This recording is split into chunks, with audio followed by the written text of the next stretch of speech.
ერთ-ერთი ახალგაზრდა, ძალიან ახალგაზრდა, შვილიშვილად რომ ეკუთვნის ისეთი ახალგაზრდა, ენერგიული საყვარელი, ალბათ ნიჭიერი გოგო მიკავშირდება, ამბობს რომ არის მკურნალი, ჰილერი, არ ვიცი რა მეთოდებს იყენებს, რეიკის, მეიკის, თუ რაღაცა და მეუბნება რომ ძალიან მინდა რომ ჩაგიტაროთ ბავშვობის ტრამვების თერაპია, ისა.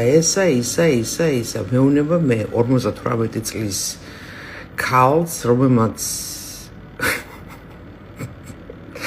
არა, აი ეს არის ძალიან მაგარი თვისება, რომ ისე ხარ საკუთარ თავში დარწმუნებული, რომ მე ქალაქის სიამაყეს სთავაზობს ამას.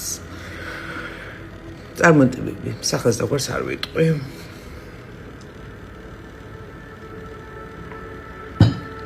30 წელი ჭიბი მაქვს მოჭრილი მაგაში, მეგობარო, გოგონა. აქეთ ჩამიტარ.